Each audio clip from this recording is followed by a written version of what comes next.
All right, everybody. Welcome to an absolutely wild edition of Talkin' Ball Postgame Live with Pat Leonard of the New York Daily News here from Empower at Mile High. The New York Giants suffer a crushing loss, an historically bad defeat, an all-time choke job against the Denver Broncos here, 33-32. You all saw it. We don't have to relive every moment. Let me take you inside the Giants' losing locker room, because the thing you want to know after a defeat like this, where the Giants allowed 33 points in the fourth quarter, is how is the team reacting? What are they saying? What does this mean after you watch rookie Jackson Dart have 4 touchdowns in this game, including a 1-yard rushing TD at the end that looks like it's going to bring home the win after all of that disaster plays out in front of you in the fourth quarter. But it's hard to hang your hat on any positives looking at the fact that the Giants' DNA, their identity, is to be a team that can give games away just like this. The defense, of course, is going to take center stage here with Brian Daboll yelling at Shane Bowen, the defensive coordinator, on the sideline as Cortland Sutton brought down that 22-yard catch against who else? Deonte Banks on the sideline in the fourth quarter. We'll talk about Banks, to set up Will Lutz's game-winning field goal as time expired. Daboll showing his ire, very familiar, the scapegoating, the finger-pointing, and the angst directed at the DC, though he was not the only one, and we'll get to that in a moment. But I thought the most poignant words after this game came out of the mouth of, to be honest, you would expect it was one of the starters. You would expect it was one of the team leaders. One of the veterans on this team who does not play the most snaps and is not involved in every single play, but has his heart and soul involved, and took this loss extremely hard as anybody else in the locker room. And that was Rakeem Nunez-Roches, Nacho, as we know him.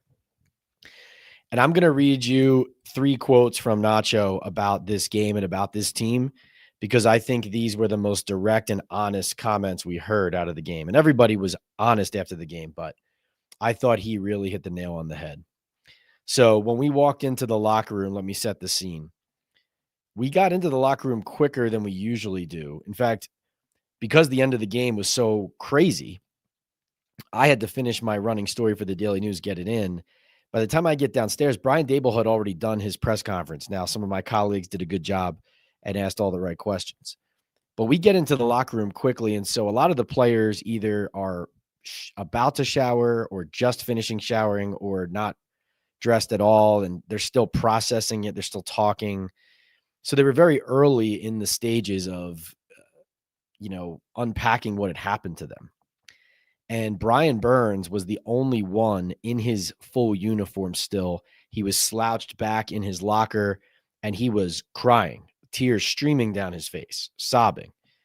Dexter Lawrence at a certain point walked across the locker room to Burns to talk to him. We talk later to Burns about that, and we'll get to Burns' sentiments as well. But Nacho is on the Dexter Lawrence side of the locker room, and he's talking pretty loudly. He had gotten showered and dressed quicker than most, and he's talking to Kayvon Thibodeau. He's talking with Darius Alexander next to him. Roy Robertson Harris is there. But Nacho is bouncing around. He's clearly got something to say. He's hurting, you can tell. And I went up to him and asked him, what are your emotions? How do you process something like this? And he said, disbelief. My biggest word is disbelief. Having a team like that up against the ropes, having it your way, and then coming out and just letting your guard down. He said, and I said, how does a game switch so dramatically from being that dominant in 3 quarters of football to flipping completely on its head? And he said, it's relaxing on the Giants' part. He said, yes, it was a huge deficit flipping, but it's us relaxing, taking your foot off the gas, taking your hands off their throat. You had them against the wall. You showed that you could dominate. Why not finish? It's not executing the same way, not showing up for 60 minutes, and not taking them to the deep end, thinking everything was sweet and pulling up and celebrating too soon. So then I said to Nacho, I said, isn't that kind of human nature? Not that you want it to happen or that it's inevitable, but isn't it kind of human nature for that to happen? You know, you're dominating somebody and you assume, okay, we're on our way to a win here. This was the quote of the postgame from anybody on the team. He said, I wouldn't say that's human nature. I would say currently that's our nature. And we have to get that out of our DNA right now. We've done it multiple times. We've been in a situation where we could have had a team suffocated, and in some way we gave them momentum. We gave them life. We made a turnover or a penalty, and then there goes the change that they need, and then we never recover from that. That is as damning but as honest and as direct of a comment as you can make about who the Giants are right now and where they go from here. Now, what stood out along the lines of Bowen and Daboll and something needing to change, this was on the whole team. John Runyon Jr., I talked to him. He said the offense let the defense down with those 2 3-and-outs. Like one was a 3-and-out and punt. One was 3 and that interception, giving them the short field, and the Broncos the short field, leading to everything. And it was acknowledged by different people in the locker room that the defense got tired. And, basically because they were getting off the field pretty quickly earlier in the game, they hadn't tested themselves yet and their stamina at the altitude here until that fourth quarter. And then the offense, when the defense needed that break the most, the offense couldn't stay on the field and give them that break. And Runyon pointed out that in the Eagles game last week, the Giants did finish the game with the ball. The offense bled the clock down, imposed their will on the Eagles. As much as the final score was 34-17, the score looks incredibly lopsided. What a blowout. But really what that is the Giants taking the lead and then finishing, right? That's when they say finishing, that's what they mean. And what he said was, what we did in this game is the opposite of what we did against the Eagles. We as an offense needed to finish this game with the ball in our hands, and we didn't. So that is the part the offense played. The dart turnover and those short possessions in the fourth all, snowball into the disaster that we saw play out. And before I get into more of Bowen, here is where this puts us. NFL teams had won 1,602 consecutive games when leading by 18 points in the final 6 minutes. So let me say that again. 1,602 consecutive games when a team was leading by 18 points in the final 6 minutes and won the game. Team had not lost in 1,602 consecutive games in that scenario. The Giants did it today.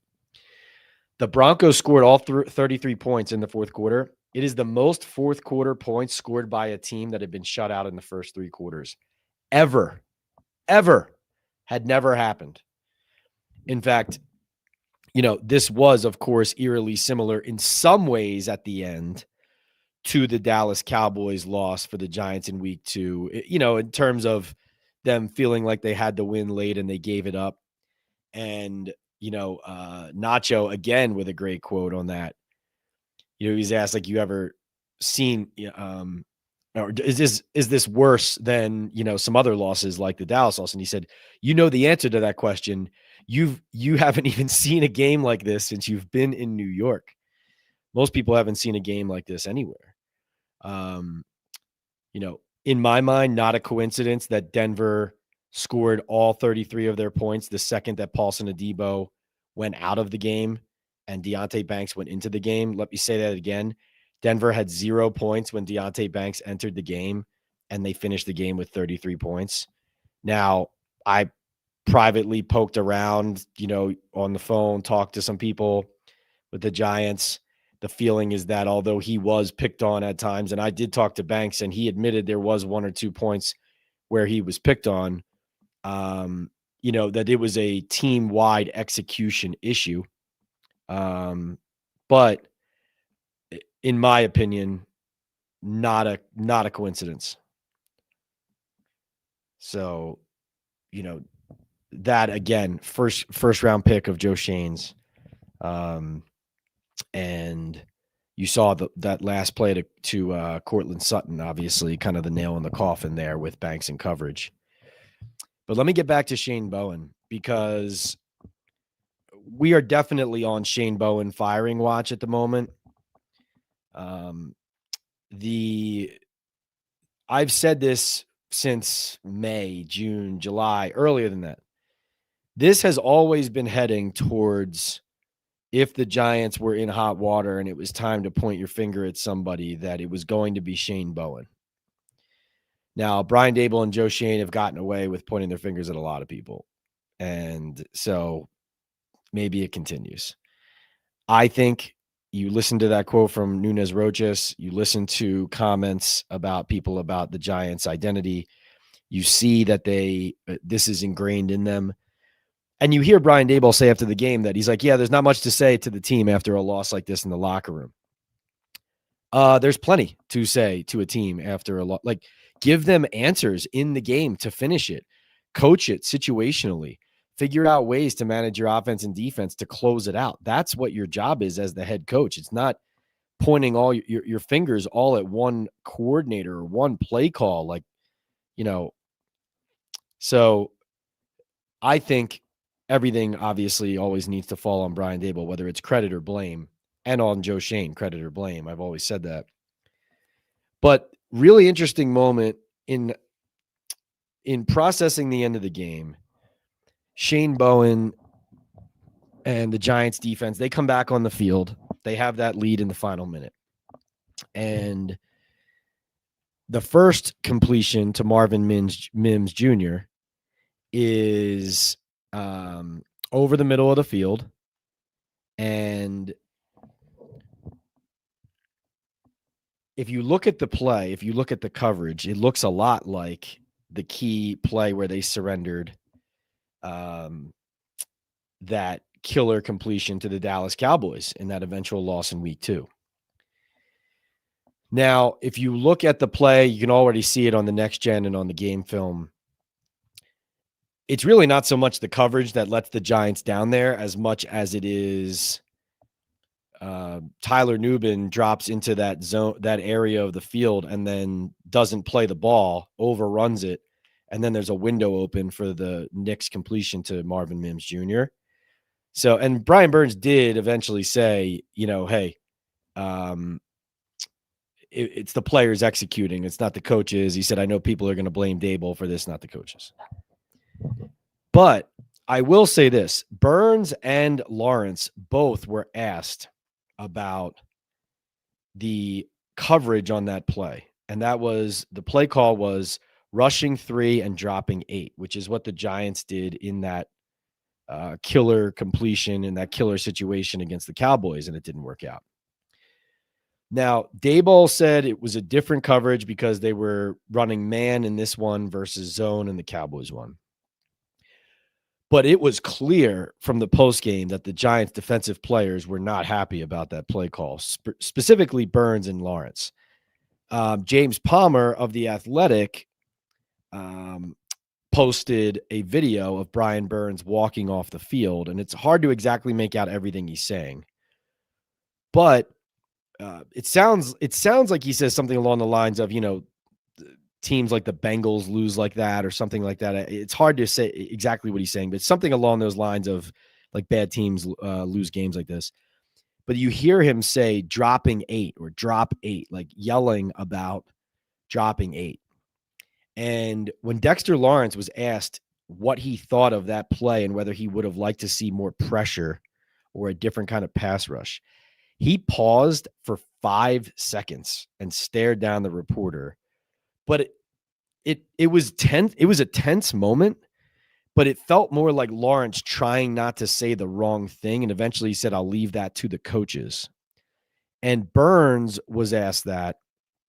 And it was at the end of his presser when PR had said, like, one more question. He had already been asked that one more question. So he got asked it. Now, listen, Burns will answer another question if he wants to, but he heard it and he kind of pointed at it and he just, hung back and decided not to, said nothing. And so that tells you the players are griping and barking about that stuff. Now, Daboll's the head coach. So if he knows how to run a better defense and win a game, he should step in and do it. Your job is to provide solutions. I've always said this. Shane Bowen is here because Daboll, ran out the last defensive staff by his behavior, right? There were certain members of it fired, gaslighting Wink Martindale, who recognized a bad operation and knows a bad operation versus a good operation when he sees it, and resigned. And so, Bowen wasn't even the first option to replace Wink Martindale when that happened. So, it all ties together. The context matters. And that brings us to what is going to happen here. It wouldn't shock me if the Giants, fired Shane Bowen on Monday. I don't think it'll fix who they are and what their problems are. I firmly believe that Daboll is out of cards to play on stuff like this.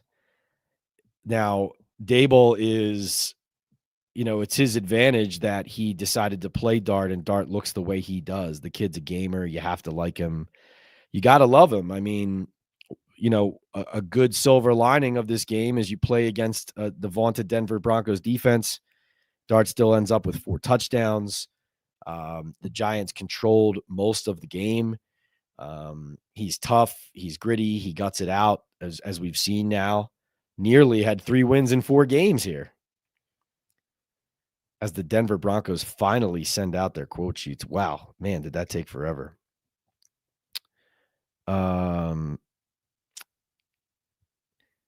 So that's where we stand on the Giants situation and on how they're processing this critical loss. I want to get to your questions. I know you guys have been waiting here forever. This was a really tough one to unpack. There was so much to it.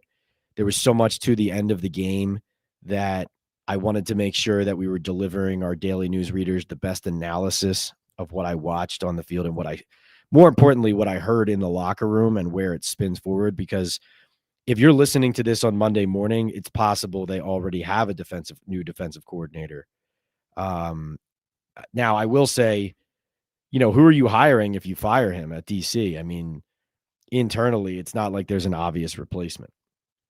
So, it would be fascinating to see what their decision would be and how they would pivot if they got to that point. Because like I said, they've pulled out all the stops, and Daboll has played all these cards, and he's had all these issues with his staff over the years. And so, hard to envision that he has many more to play. So, Dart was pretty short and to the point after the game. I actually didn't go into his press conference, to be honest, because the locker room was too important of a scene to leave. But he said things like, it's really frustrating. I'm trying to put it all together. We had chances to win the game and we didn't do it. He said, absolutely can't do that about the interception. We were in full control of the game in that situation. You can't do that. That was an unacceptable mistake. I never felt like we were going to lose the game. I looked at the clock and they scored. I said, dang, we've got a lot of time left. And I had no doubt that we were going to go down there and score.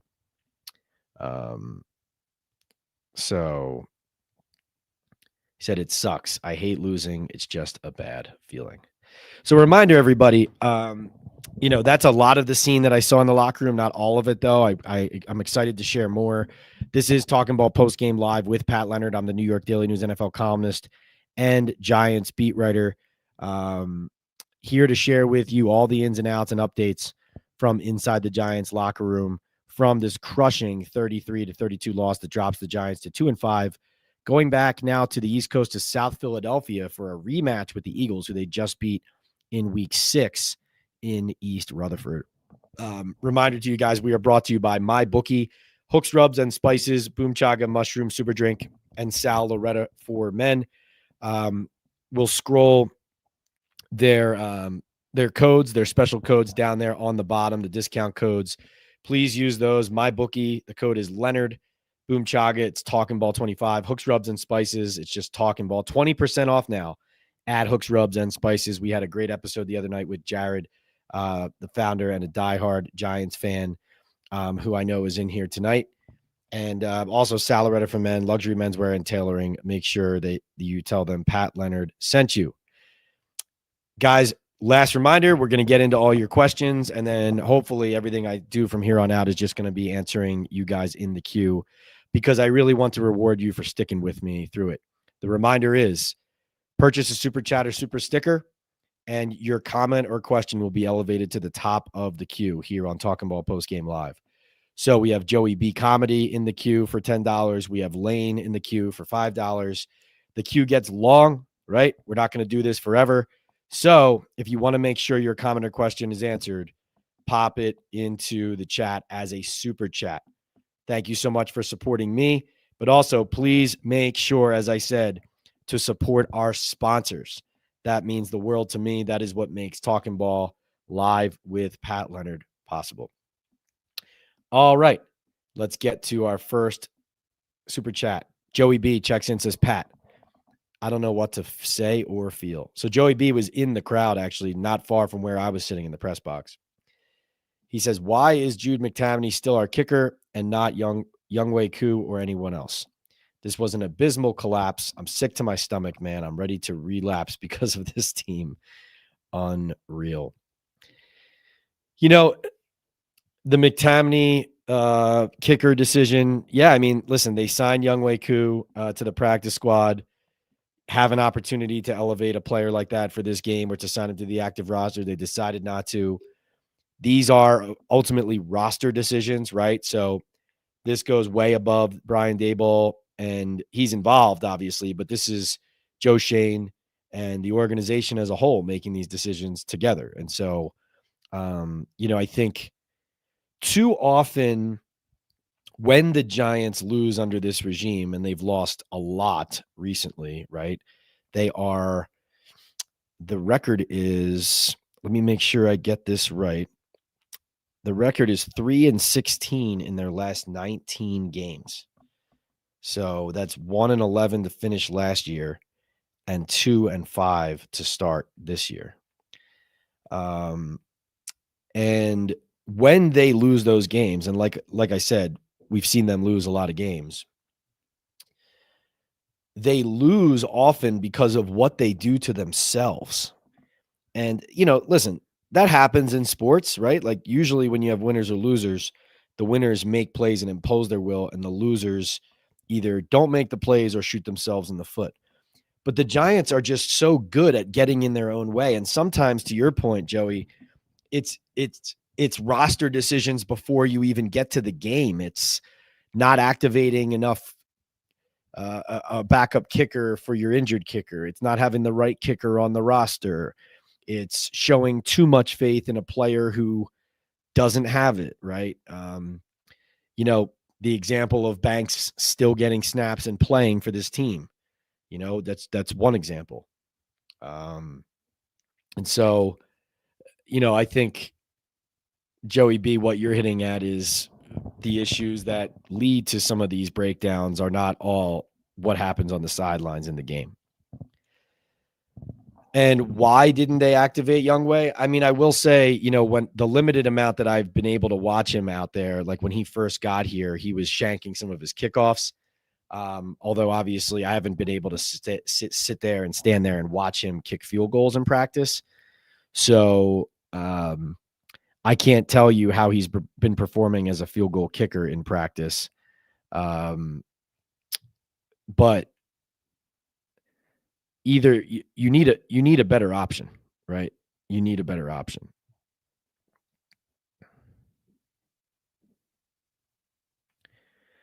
Lane checks in with $5. Thank you, Lane. Lane says, why should we be giving Joe Schoen any pass at all? He didn't want Dart. He didn't get a kicker.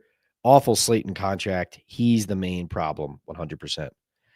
I agree with you, Lane. All the biggest issues with the Giants start up top and trickle down. Daboll, just like head coaches a lot of times in the NFL, take all the bullets, and Daboll is not without blame as well, but it's impossible to blame the coaches without blaming the GM, especially with this team, which loves to talk about how collaborative the operation is. So you can't do that and then spin around and say, except when it's time to point the finger and it's actually just our defensive coordinator or it's just our head coach or whatever it is. D-Kid says only one wide receiver caught a ball this game, Wan'Dale Robinson. Not one other wide receiver caught a ball, and we scored 5 touchdowns. Incredible. This was just a wacky game. Yeah, their slot corner could not cover Wan'Dale. Had real trouble. The tight ends obviously showed up. Theo Johnson and Daniel Bellinger. Dart made good plays, keeping his eyes down the field. The screen pass to Scatterbo for the touchdown was nice by everybody involved. Dart to Wan'Dale. Of course, the funniest thing is the biggest play Wan'Dale made was actually a drop that pops into Theo Johnson's hands for that 41-yard touchdown. It was absolutely insane. And, yeah, that is something. There was one play where Dart threw to Lil Jordan Humphrey on like a jump ball when they were backed up in the red zone, but the play didn't count because there was like a pre-snap penalty right before the snap. That could have been one, but no, you're right, D-Kit. It really is remarkable. I think, Daboll and Kafka had a plan. Denver definitely got in its own way. The Broncos this was the scouting report too, is that they're talented, but they're undisciplined. Like early in the game, sometimes they would just extend a drive by jumping off sides on a pass rush or a blitz. They got in their own way on both sides of the ball, really. They had penalties in all 3 phases. They were really sloppy. And then they just kind of activated in the fourth. One thing I think that's interesting as far as coaching goes, and also, I mean, Sean Payton, I don't know what he was doing. Like, he didn't run the ball until late in the game. It's very strange. But one thing that somebody said before the game to me is that the Broncos practice very, very hard and that they tend to play well in the fourth quarter or not let down in fourth quarters, as far as from a, energy perspective and competitive perspective. And I know the altitude is a thing, but to me, I was watching that for today, whether the Broncos, who practice very hard, and the Giants, who selectively practice hard under Daboll and Schoen, whether that would be a thing. And sure enough, in the fourth quarter, the Broncos played their best and the Giants wilted. Patrick says, hey, Pat, let's talk about Joe Schoen. Let's look at his 2023 draft roster building and no kicker. How many games have we lost with no kicker? It really is something, Patrick. What concerns me with Schoen and the road you're headed down with that comment is it's guys like Tyler Nubin who are cemented as starters and contributors, where Nubin is just too often involved in killer plays that damage the defense. He has made some plays recently too, but he's not making enough plays. As a second-round pick, those are the kind of things that really get under your skin when it comes to roster building. Is Evan Neal, number 7 overall. Tyler Nubin, second-round pick. Of course, the Giants were able to withstand not having JMS today. They had Austin Schlottman playing at center. But even at wide receiver, right, without Malik, not many options. A contract to Slayton that is not looking great at the moment. I think that today, the craziest part about today is so much swung either way on a win or a loss for the Giants today That's what makes this one hurt the most. And Dexter Lawrence admitted this after the game, that, they're well aware that if they had won this game, gone to 3-4, and then they have a chance to maybe beat the Eagles again, get to 4-4, really muck up the NFC East in the division, put it a little bit more up for grabs, or at least get closer to that with still games to go against Washington and Dallas, and perhaps embolden the front office and the Giants to go make an expensive trade for a wide receiver. There was just a lot hinging on this either way. And the players felt it in the locker room afterwards, that despite so much positive for so much of this game, that they're now limping back to the East Coast, even though it's just one result in one game. The difference between 3-4 and 2-5 for them at this juncture heading into the trade deadline is huge, especially when there's now so much doubt and angst about the defensive play calls and Daboll yelling at the coordinator. And it's like, hey, even with a little bit of glimmer of hope with Dart, it feels like more of the same with the way that the team is operated and run. And so, a lot of doubt creeping in. Into checks in with $10. Into says, can't go back in time and fire when Daboll should have been, but damn, they need to go. A few of the players from the 25 class are the only consolation. Owners' decisions plays a huge part in all of this. I think that's fair. Into,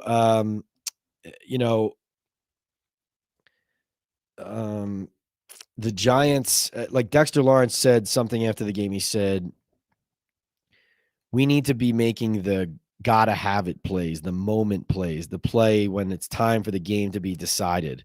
Like, when it's coming, when it's there, you feel it, you sense it, and you just have to rise to it. Now, Dexter's one of the people who need to, right? I was the first person calling this out from the get-go. He was not physically ready in training camp. He was not physically ready for the start of the regular season.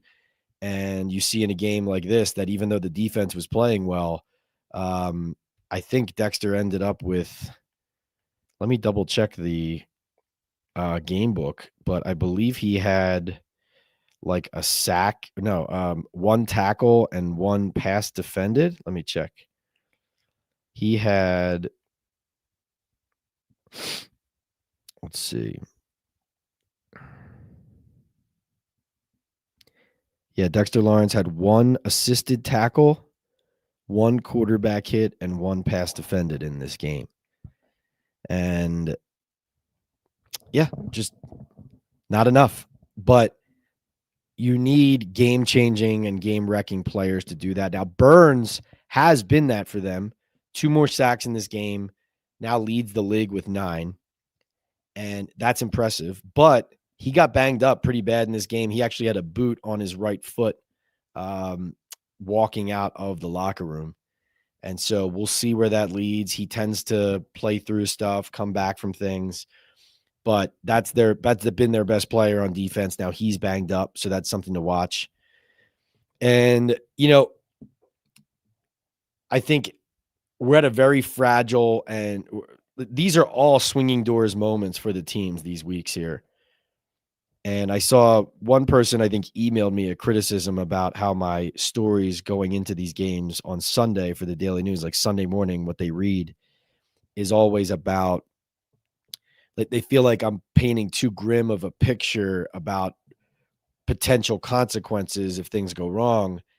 And I think it's actually just the interesting reality and the harsh reality about where this team exists right now, which is, like I said, all of these results each week matter a lot right now because Shane and Daboll going into their final year of their contracts, decisions organizationally about where progress is being made, where is it not being made, who do they blame for these types of breakdowns, where is accountability lie, what do the players feel that accountability and how it's being shouldered and shared.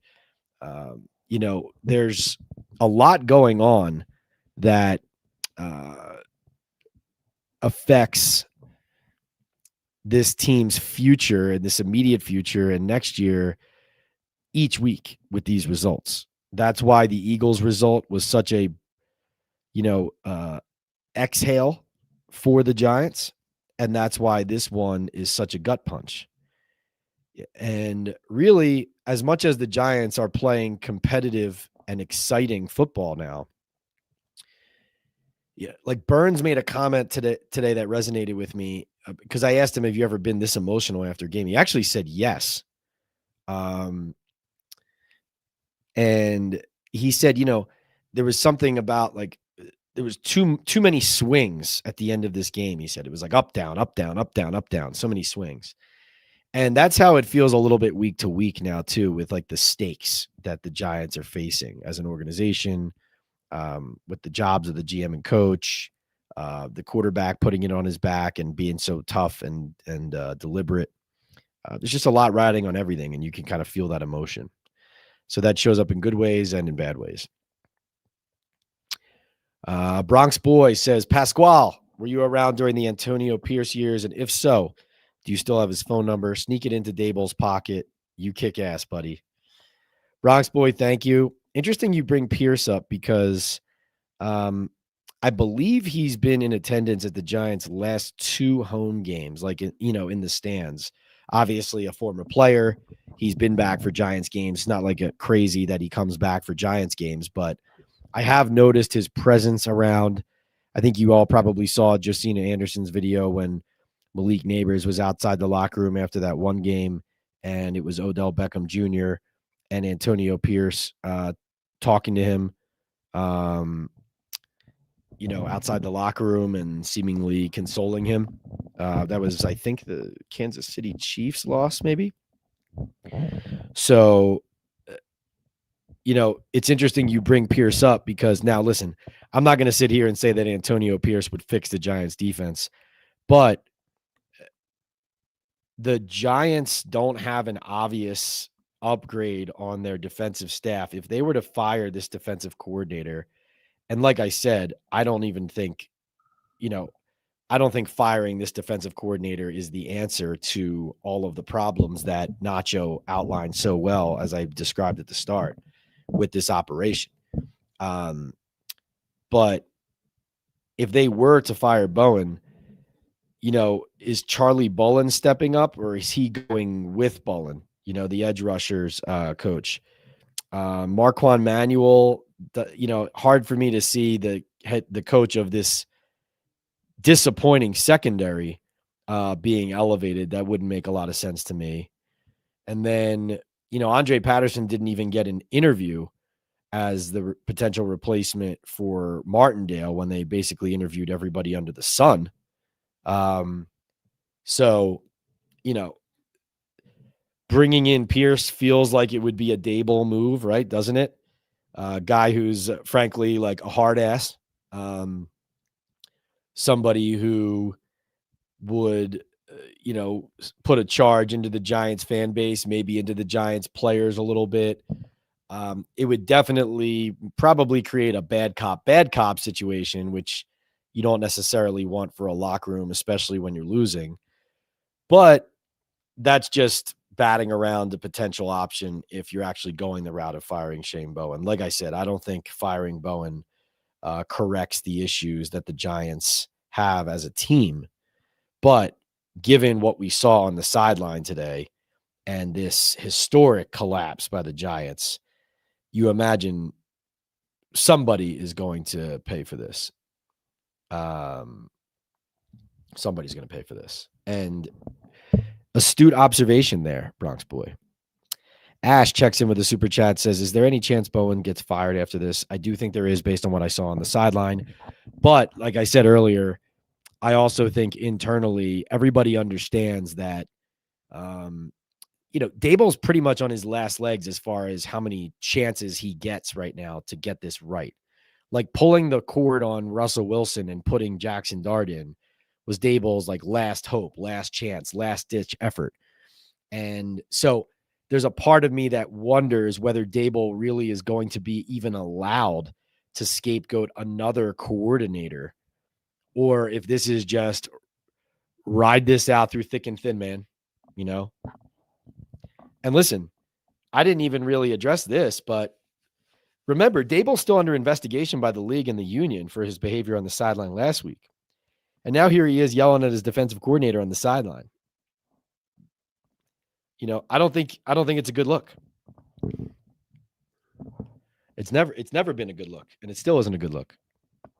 Patrick Evans says Newbin was a 2024 draft pick. The 23 draft to me is bust. Banks, JMS, Hyatt, Eric Gray, Trey Hawkins, Riley, Javarius Owens, all busts. Yeah, I think JMS is an NFL player. He's played some better football recently. He obviously has to continue to be better. But yeah, everything else there hasn't shaken out. Well, that's what I brought up Newbin, Patrick, to mention that I don't think it's just a 23 draft. I think a lot of even their, second and thirds, and obviously we know even their firsts are busts or picks that were guys who were overdrafted or that you look at on the field as, man, this guy's being relied on as an every down player. He's not very good,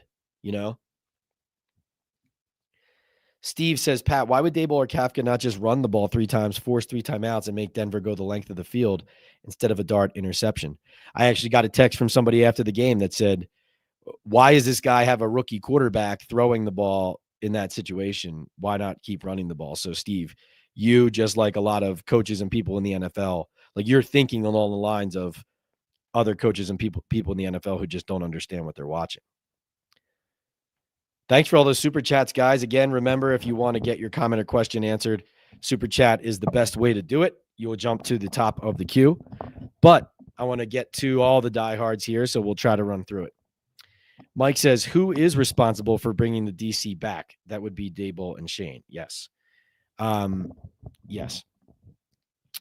Richie says, Daboll's time management is atrocious.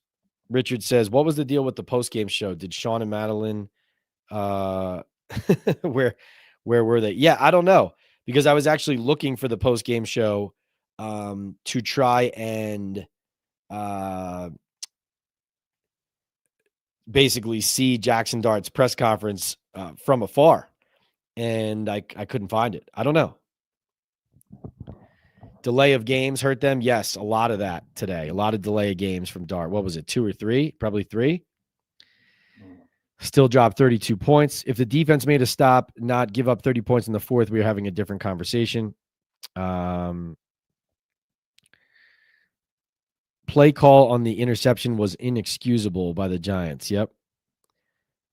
Cut the wide receiver talk. We can't even get a proper kicker. We dropped 32 on the number 2 defense. We don't need a wide receiver. We need a kicker, says Mike Ross. James says, good evening, Pat. I have come to a point that the Giants are a joke of the NFL, that the GM has no clue what he's doing. The coaching staff plain sucks at play calling on offense and defense. Well, James, you don't want to throw the baby out with the bathwater, given all the good football and stuff that we saw in this game. But their inability to manage everything we're talking about, situations, the right play calls at the right times, everything that all of you guys have mentioned contributes directly to these losses. So it negates these positives. Dan points out correctly, the defense was gassed, also lost to Debo and Holland. 2 impact players once Banks came in, the writing was on the wall. Exactly on Banks. So here's the thing. Dane Belton wasn't perfect in the game, but Dane Belton came in and made that big play on the 4th down stop in the second quarter. The issue was when Debo went out and Banks came in. I'm telling you, they had no points when Deonte Banks entered the game, and they finished with 33 points. I mean, it's remarkable. But again, Dexter Lawrence, 1 combined tackle, 1 quarterback hit, 1 pass defensed. Like, there's blame to go around. Let's look elsewhere at the box score. Burns filled it up as usual. 2 sacks, 4 tackles, 3 TFLs, 2 quarterback hits, and 1 pass defended. Cordell Flott had 2 PBUs. A lot of PBUs, actually. Robertson Harris had 1. Dex had 1. Dumukeji had 1. Alexander had 1. Nunez Roches had 1. Got a lot of hands on the football when it was coming out at the line of scrimmage. Abdul Carter, unfortunately, did get a sack, but it was didn't count because of a holding penalty that cost the Broncos more yards, so they didn't accept the sack, so he didn't get that one. Finishes with 3 tackles, no quarterback hits. Let's see. Where is Kayvon here? Kayvon Thibodeau, 1 combined tackle and nothing else. So, blame to go around. And that's why I was, I asked some guys on defense to where the fingers deserve to be pointed, and they kind of said everybody. But Burns did mention their fallen soldiers, and that was absolutely a reference to Debo and Holland being out at the end when all of the all the points were scored, when Denver scored all their points.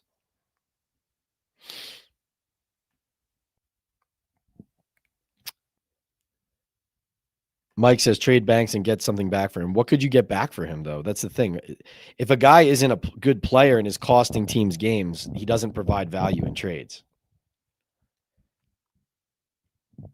Let's see.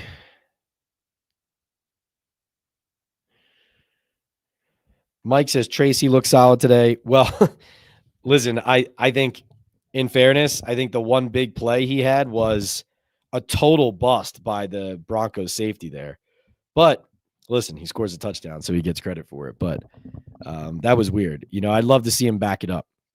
I was at least glad that at the end, when he was helping the Giants try to run the clock down and maintain possession, that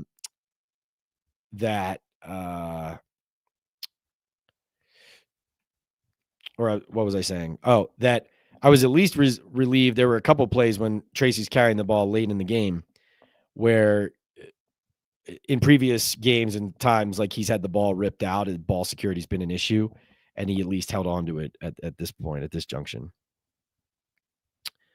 Let's see. Patrick says, do you think they do anything at the deadline? Well, I think that the writing is on the wall right now. Like, I think going into this game, it was clear. So my take on the Giants making phone calls and what they do at the deadline is that they laid the groundwork this past week. They started laying the groundwork this past week for potential trades to bolster their team and their lineup.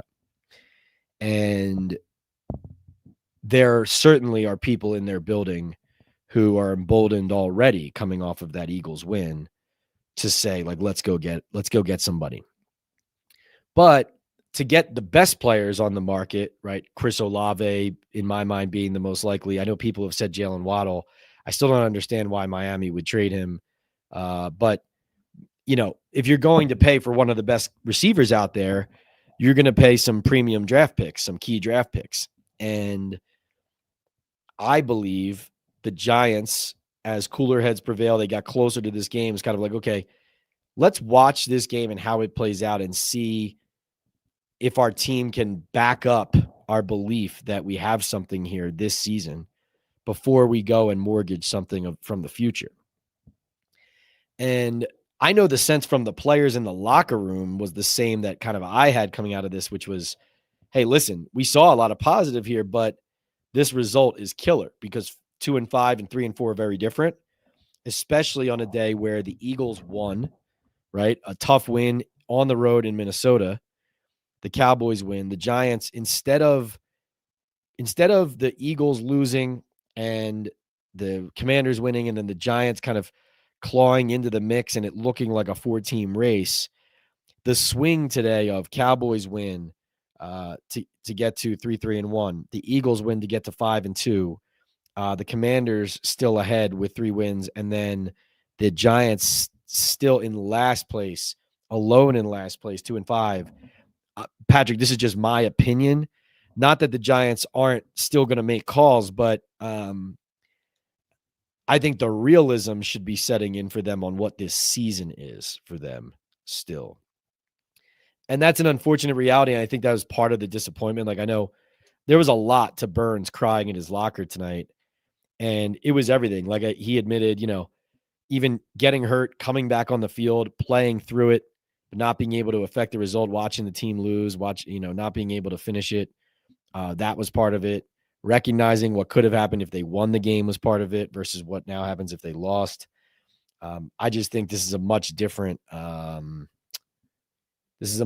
much different equation for them than if they won the game, even though it's only one result.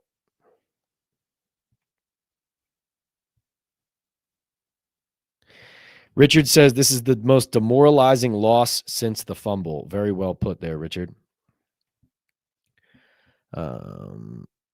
David G says someone has gotten fired. Oh, you guys all thought someone got fired because of how long I was. It took me to get on here. Yeah, you know what it was? It was a really steady canvassing of a devastated locker room and a true attempt by me to just get the game story right for the Daily News, like to make sure that people can go to nydailynews.com and really feel what it felt like in the locker room here. Because that's what I'm always trying to do with you guys on here and in the Daily News as well. Dan also references the other miracle at the Meadowlands. 31-10, Eagles came back, 4 touchdowns. Deshaun Jackson sealed it with a punt return for a touchdown. Yes, the punt. I think Coughlin stayed in the dark room all night after that game, says Richard. Was that Matt Dodge was the punter? David G says Dart is our guy. Now all we need is a coach. The tough part is Daboll's the reason they drafted him. Don't be fooled, people. Allen won an MVP after Dart left, says Johnny. Jones balling out in Indy. Dart will be sure to get better under a competent head coach. Daboll is not that guy. It would just be so funny if Daboll is the reason they draft him and then they fire him anyway. But listen, this is what the Giants are under Daboll, what you saw on the field today, the good and the bad and the ugly. Mike points out that Dart thrived when he went from USC to Ole Miss, changed coaches. Michael likes Dart, says, real deal, very smart, quick, and elusive, and a good arm. You know what I love about Dart is just you're watching this game, and like this today was a good example of the fact that it seems like with Dart in the game, like you're just never out of it. And I talked to some of the players about that afterwards as well. They agree. Jacob says, smack that like button and sub button for Pat on your way in. Yes, appreciate you. Thank you, Jacob. Doug Analytics says, thoughts on Mike Trier tweeting a picture of the definition of karma after the game. So Mike Trier, for those of you, I know a lot of you in here know who we're talking about, but Mike Trier is an assistant. He was assistant DB's coach here, assistant coach of the secondary. Do you have a picture of that, Doug? I did not see that. But here's what I would say. If that happened, and I'm trusting you that it happened, if that happened with Mike Trier, it would be because, in my estimation, you look at the scene of Daboll yelling at Shane Bowen on the sidelines, and here, let me just describe what it looked like. So it was first there was the completion to Marvin Mims and Daboll's, stewing. Then, though, it's the completion to Cortland Sutton on the left sideline against Banks. Once that completion happens, I just find Daboll because I know that he's already stewing. I'm already watching it.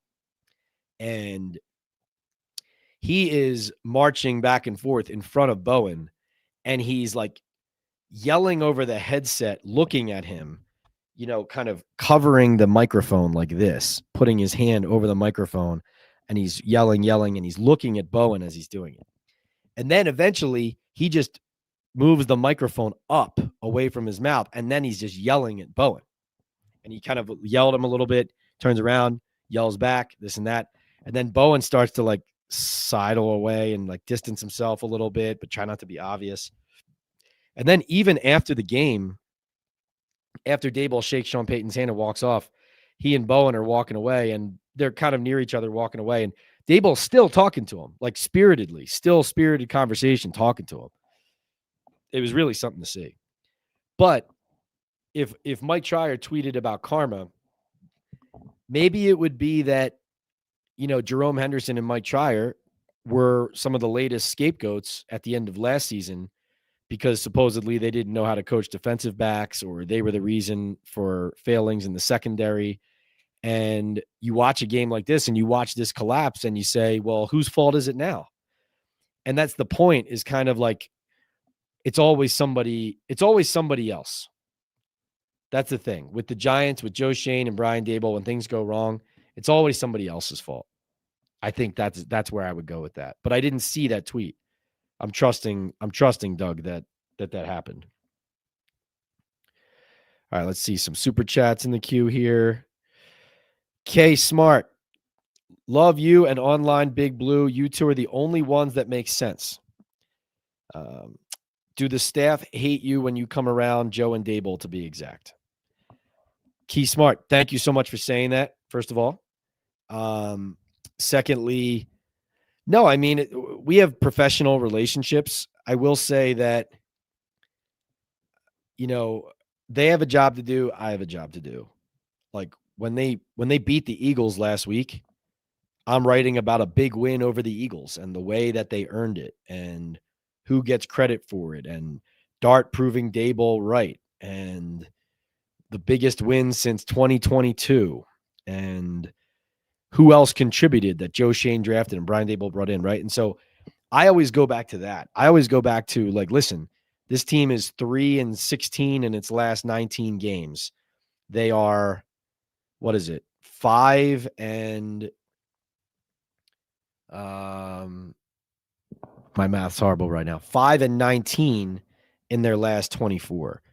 And that is the basis for the criticism, the angst, the analysis that is often discussing and addressing what maybe the coach and GM don't want out there or don't want people to hear. And then obviously the behavior on the sideline with the medical staff last week, the behavior with the defensive coordinator today. Those are things that are out in the open for the public to consume. In week 1 in Washington, I wasn't even the one who saw at first that, Malik and Daboll were kind of getting after each other on the sideline there.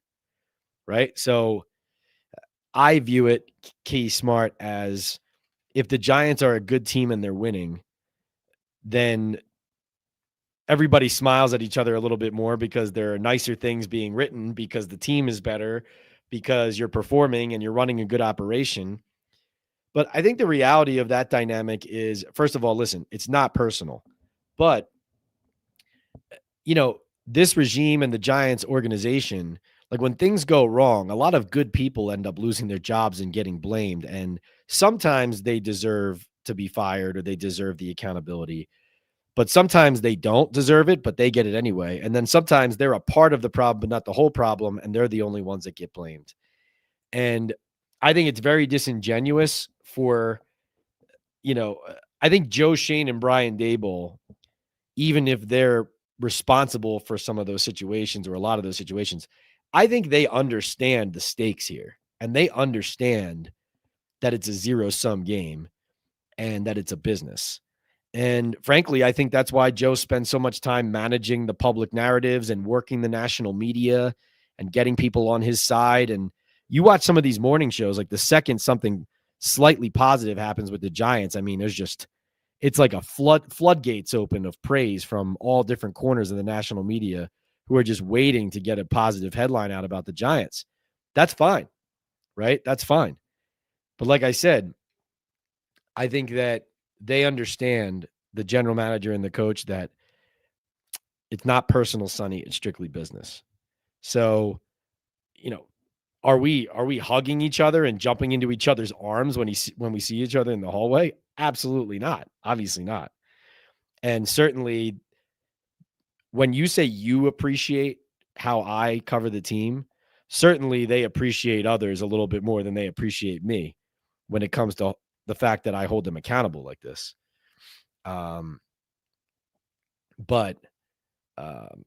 No, I mean, listen, it's a working relationship is the way I would describe it. It's a working relationship.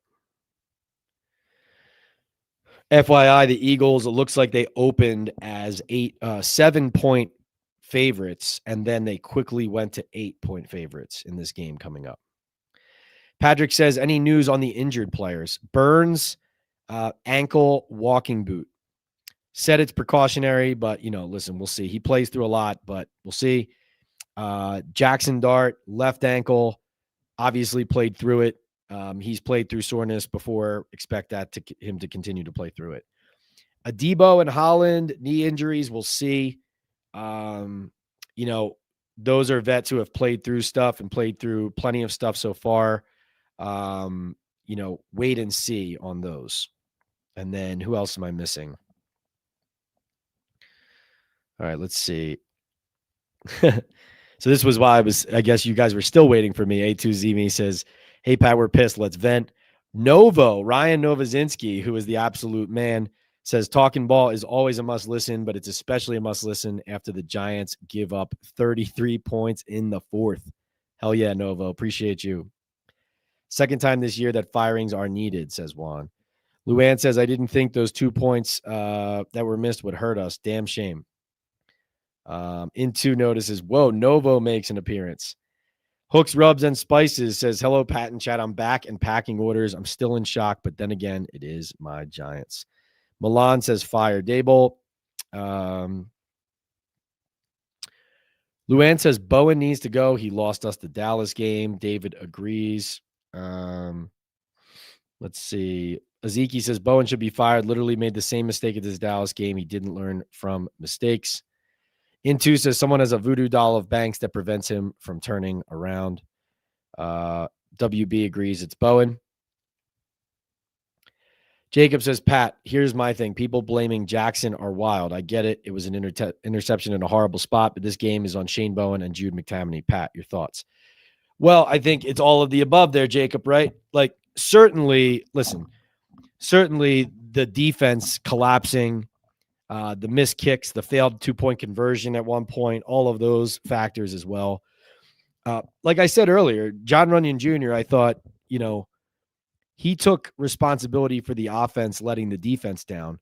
Let me read you John Runyon Jr.'s quotes. He said, I feel like as an offense, we had a chance to end the game with the ball in our hands twice and do what we did last week against Philly, and we weren't able to do that. We went 3 and out, gave the ball back to the Broncos on a short field, and those were 2 big missed opportunities for our offense. We did it last week with a lot more time left on the clock and let this slip through our fingers. And he's right, too. They did finish the game with the ball on offense. Like, they closed the game with a long drive against the Eagles there, long scoring drive against the Eagles, and they put it away. And so his point was, listen, we were in this spot last week. We did it. This week we didn't, and we put the defense on their heels. He said, I felt like we were in control. In that situation, we have the ball.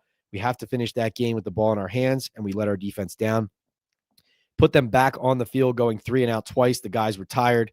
Turned the ball over as well, and they had 3 easy touchdown drives. I think that was a part of us not being able to get a first down at the end of the fourth quarter. So, as you say, there are plenty of other factors to point to than just the dart interception, but certainly the way that an historic loss and an all-time choke job loss happens is everything goes wrong, right? So, as much as Dart did a lot of good in this game, he made a killer mistake at a killer time. Luann says Daboll should yell at his coaches in public. WB says at the DC, you can't give up 33 points in a quarter. If Dart played defense, you could blame him, says Deuce. Michael says, yeah, Daboll was done in like 5 minutes at the presser. How are we supposed to win with that stupid ass shit dropping 8? Brian Burns in the tunnel to the locker room. Robert, you got better ears than I do. Couldn't make out all of it. Yes, the Wi-Fi here is an issue. So I think my video is frozen, but you guys can hear me. So glad you can hear me. Into says Daboll ran off Wink, and here we are. Juan says, I feel bad for Burns. Dude is giving it his all. Oh, Luann clarifies he shouldn't be yelling at his coaches in public. Yeah, okay. Now I agree with you. Collusion says, I'm not even mad at the players as much as I'm disappointed in the coaching staff. It assisted in this outright blunder. Maybe tape will help tell different a story. How does this happen? Yeah, no, definitely a combination of everything. Like I said, that 3-man rush, 8-man drop coverage on that key play is a great example. On the one hand, you have, as somebody just pointed out, like Bowen not learning mistake from his mistake in Dallas and then running the same 3-man rush. But then also on the play, if you watch it, Tyler Nubin's in a space to make a play, and deny the exact throw that Bo Nix makes, and he just doesn't do it. Like he goes to the wrong spot, which is a consistent problem with him. And maybe that relates back to Mike Trier's tweet. Alleged tweet. I didn't see it. Hard 2 says they did seem to take their foot off the gas a bit in the last 10 minutes or so. I could sense it watching on TV that they reduced their intensity. Bad coaching. Yes, and they were out of gas. Daboll was threatened by Wink and basically casted him off, says Johnny. Enter Bowen, a weak DC who's no threat at all because no D coordinator worth their weight in salt would take the job. Yeah, because at that point, nobody wanted to work with Brian. John says, Burns said it ain't on Daboll several times. Deck said the call stayed the same. Pretty sure both of them were talking about Bowen indirectly. It did seem that way. But as Johnny points on, head coach is in charge of everything. Stop giving Daboll a pass. Defense got them the turnover, says E-Man. Aziki, you're right. Daboll doesn't call the defense, but as a head coach, he's supposed to be the person who has solutions. Like, you can't, like, do you know football? Do you have an idea of how to win games in situations? Do you know how to, do you know how to correct mistakes from previous losses? What have you learned from that film? If Shane Bowen makes a call that has gotten you in trouble in the past, you are allowed to overrule him if you want to. Exactly. Johnny says he can overrule anybody. Any justification on the ridiculous, dumb 3rd and 5 call that led to Dart's interception? Let me get to Daboll's presser here. He was asked about defense, what was upsetting the interception. He had a max protection look. A number of guys had protection, and they made a nice play. So he was and then he said they had pressure and they made a good play. So he didn't really dive into the ins and outs of it.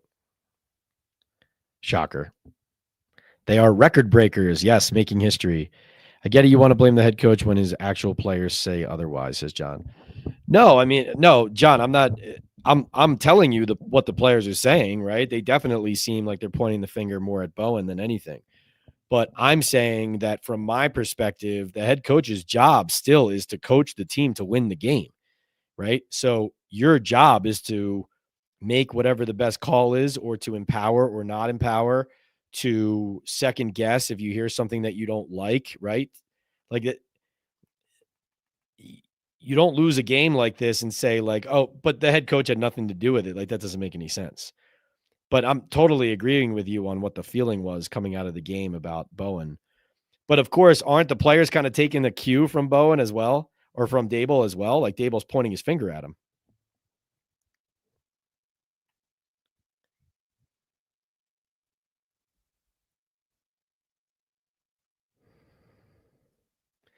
John says he wanted to overrule every time Kafka and Bowen wouldn't have jobs. Well, he used to overrule Kafka all the time and yank play calling back and forth.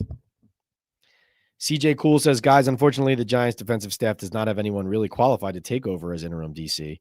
Patterson has most experience, but isn't really a play caller. Bowen will be here. The embarrassments continue. I don't ever want to see a game like this ever again, says Dan. Josh Soul says that looked to be a balance. That lead came from a horrible DPI to get the ball in the one. Giants lost that in the 4th, and that was on defense, offense, and special teams.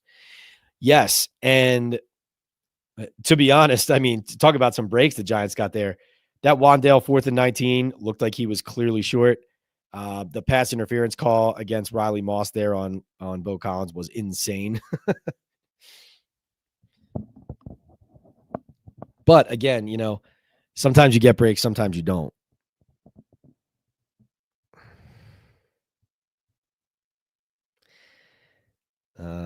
H-Town says, this is sad. Just hang it up. See you next year. Find a team to root for because Giants are just dumpster juice kings wasting talent. Hook says, as soon as Banks came in, I knew what was about to happen. Also, that one deflected TD was a wild play. No one could have predicted that or Theo's. Wasn't it insane, though, that when they finally got a touchdown and a deflection, the guy who is the closest defender to the receiver and who's guarding the man who ends up catching the TD is Banks? Johnny says, I'm not angry. I'm thinking very rationally. Daboll and Shane should not have been kept. Banks and Phillips did terrible in the fourth, says H-Town. Let's see. They found Banks immediately. Yes, they did, Simeon. Let's see. John says Adebo quit on his team. Banks came in and shit hit the fan. Adebo got hurt. K-Mac, not a fan of Drew Phillips, a pick of Joe Shane's. Let's see. Zenda. What's wrong, Zenda? I told you to not recommend this channel. Zenda, why are you hating? Guys, remember, this is Talking Ball Postgame Live with Pat Leonard. I'm the New York Daily News NFL columnist and Giants beat writer. Thank you so much for being here. We are brought to you by MyBookie Sportsbook, Hooks, Rubs, and Spices, Boom Chaga Mushroom Super Drink, and Sal Loretta for Men. MyBookie, it's critical that you go to MyBookie right now, mybookie.ag, and use the code Leonard. And here's why. Listen, there are some states where gambling is legal, where you have a lot of different options. First of all, MyBookie has a lot more options to play, whether it's NFL, WWE, UFC, baseball, hockey, the casino, than a lot of these other sports books. But also in states where, you cannot access DraftKings or FanDuel or all of these other sports books, MyBookie you can access anywhere in the U.S., outside the U.S. You can access MyBookie anywhere. And so if you think that you're shut out right now from placing wagers, you are not. If you're one of and we have plenty of followers around the country. We have a lot of people watching this channel from all over the United States and even internationally. If you're international or watching from somewhere that you can't get access to the gambling that you want, to the odds that you want, have no fear. MyBookie is there for you. You just have to go to MyBookie, go to mybookie.ag, click on the link, use the code Leonard. You'll get a bet back bonus on your first bet and deposit, and you'll be off and running. Tailing Pat's picks. My Pat's pick this week, my top pick was the Chiefs covering that 11.5. They did that in spades. I was 2-1. I had the Broncos covering. I lost that, but also had the Colts covering against the Chargers. Didn't understand that line at all, so went 2-1. And I think I had a pretty good week overall. But again, can't reiterate it enough. MyBookie, wherever you live, if you're one of our diehard fans that I can see on the back end, people watching from California, from Washington State, from Europe, like wherever you are, go play MyBookie, get on the action today. No limitations, and tail those Pat's picks and use that code Leonard. Also, Hooks, Rubs, and Spices, delicious new product coming out, that pepper sauce. Go watch our last episode of Talking Ball Live. Jared and I talked Giants, talked ball. We talked Hooks, Rubs. He told us his story, and we have upped the discount at Hooks, Rubs, and Spices to 20% off using the code. So this code here on the bottom of your screen, it's Talkin' Ball at hooksrub.com. Go to hooksrub.com, get some great merch, get some great product, and get your tailgate or home gate cooking today with all natural Texas barbecue flavor, allergen free, and delicious flavors for whatever you like throwing on the grill. That's Hooks, Rubs, and Spices at Hooks Rub, wherever you follow on social media. And of course, Boom Chaga Mushroom Super Drink, natural extract loaded with anti-inflammatory, immune-boosting antioxidants, and heart-healthy compounds.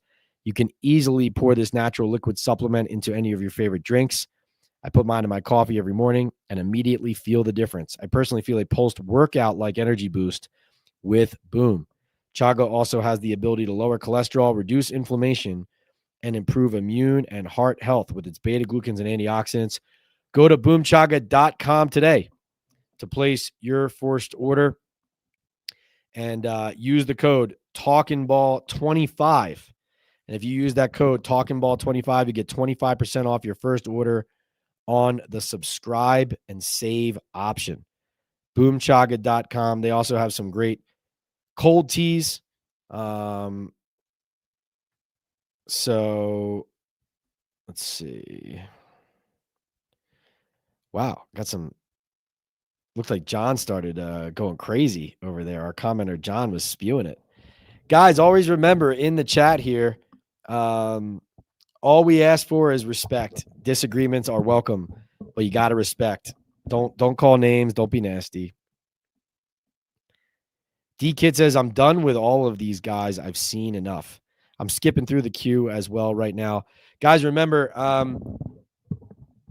Joss Soul says, Olave ain't going nowhere. Let that go, Pat. Listen, I mean, what do you want me to say? I got people telling me that the Giants are going to trade for Jalen Waddle. Let's see. Ricardo says, I like Daboll. I think the GM sabotages him. GCN says, Pat, would you want every game this competitive with the Giants scoring 30 points a game? Okay. Doug DM me a shot of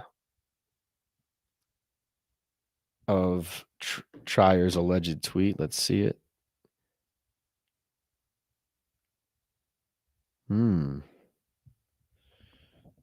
Interesting. Oh, so GN says, would you want every game this competitive with the Giants scoring 30 points a game? Listen, this is better than what we've been watching over the last few years, right? Scoring points and losing rather than scoring no points and losing is obviously way better. We'll take it.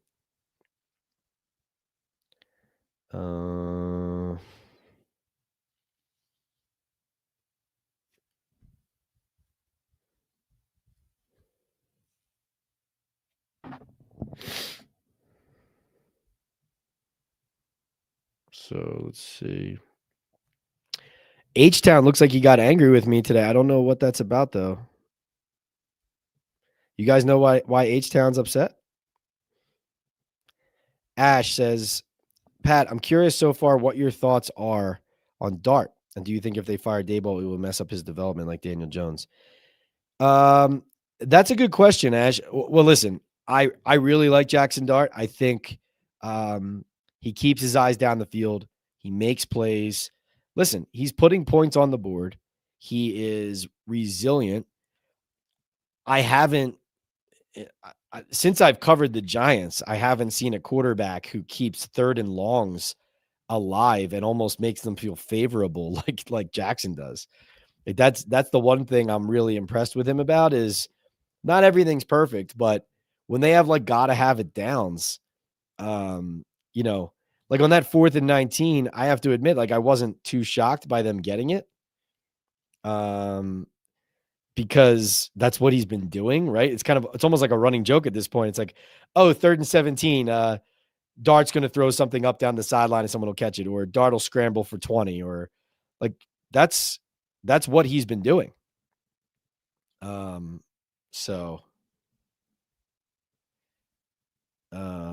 I think what's impressive about Dart is that it just seems like the Giants, whether it's for a drive or for a game, it seems like they're never out of it. Now, that said, he also now has been party to 2 collapses, right? But also, this is how the Giants lose, right? They do collapse. So whatever quarterback has been in there, they have found a way to collapse.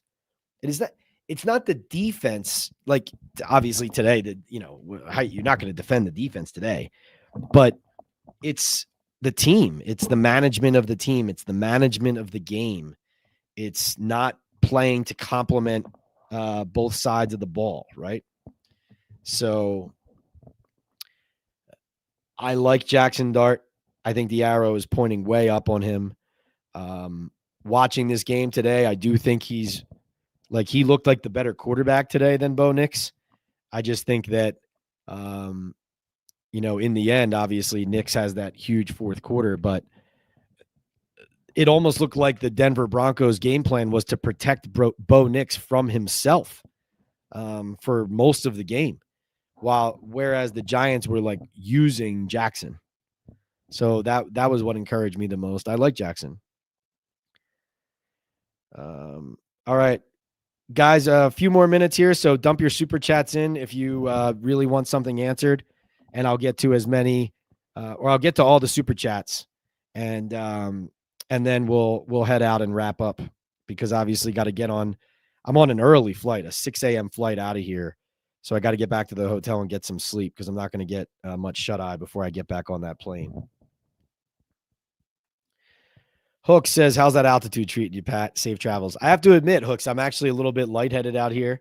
Didn't feel it yesterday when I arrived, but felt it today at times. But pushing through, we're doing well. Mike Ross says, "Silver lining, I think Dart is the guy. With a better coach, I think he will be okay. He changed coaches from USC to Ole Miss and did fine." I actually got a text from somebody when the Broncos scored that touchdown to go ahead before the Giants' last possession. I got a text from somebody who knows Dart and said they left Jackson too much time. And that proved prescient. And he took him right down the field, right? Got that fourth down. And they figured it out, right? So that's I think that where the arrow points up, right, is on Dart for sure. Joe, no, they could not demote Daboll to OC and bring in a new coach. I think the best version of this offense with this staff is Kafka calling the plays with Daboll involved in the game plan during the week, but not calling the plays. Jim says, "Pat, what do you think of Mike Florio as an NFL reporter?" I respect Mike because in a business where everybody is often carrying water for people and doing people favors, Mike is trying to just report on what the truth is and to dig into reality. So listen, every reporter has things that's not a blanket like, oh, I do my job exactly like Mike Florio or whatever. That's not what I'm saying, but I do respect that he goes against the grain and tries to work like a trained journalist and not like somebody who works for the league or works for a rights holder or is just writing things to do people favors, right? So that's I do respect him. K-Max says it's officially Monday. Sunday was rough. Thanks for the coverage, Pat. Safe travels. It might be officially Monday where you are. Still Sunday here, 10 p.m. local. Guys, this has been an awesome chat. Thank you so much, especially to the super chatters. We had Joey B, Lane, D-Kit, Patrick, Into, Bronx Boy, Ash, Patrick a couple more times, Steve Keys, Key Smart, Patrick several times, actually. Patrick Evans, MVP.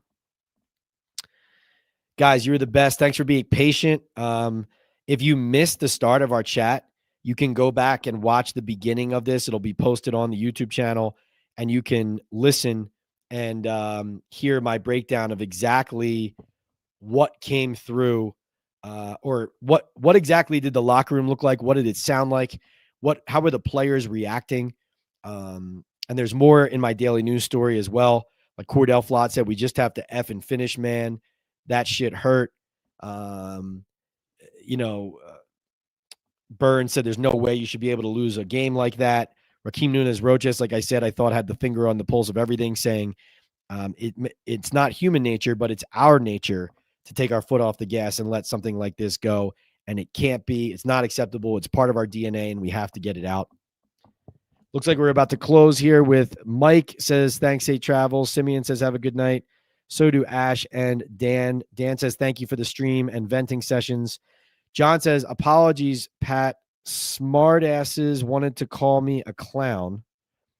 Reminded me of something. But anyways, thanks for the vent session. Safe travels." Okay, yes, let's all just keep it respectful in the chat. I love the disagreements, the agreements, the venting, the celebrations after victories, the frustrations after losing, all with an idea of analyzing this and trying to get to the bottom of what's wrong with the Giants or what's right. What can we take from it? Listen, one thing I should say as I head out, Daniel Bellinger, Theo Johnson did their jobs today, despite Theo Johnson with a couple drops, Daniel Bellinger with a drop. It's not perfect with those guys, but they helped give the Giants a chance in this game. And really, just a tale of three quarters versus one.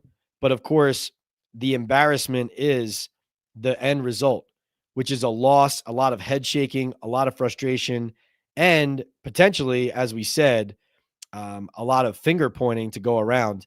We closed this chat thinking that there may even be a firing at defensive coordinator on Monday because the Giants set NFL records, all the wrong kinds this season.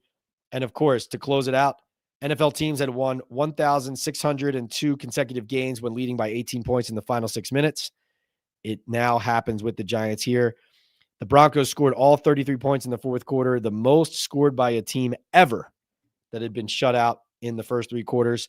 The Giants suffered their 8th biggest blown lead in team history and the largest since they coughed up a 21-point lead in 2014. That's where we leave it. We will see you guys next time. Collusion says, this one sucked, but thanks for the stream. I'll catch your content throughout the week. Thanks. See you guys during the week. Look for more content on Talkin' Ball and Talkin' Ball Live. You guys are diehards, and I really appreciate the community. Remember to support our sponsors, MyBookie, Boom Chaga, Hooks, Rubs, and Spices, Salad Ready for Men. See you guys next time. Giants, Eagles coming up.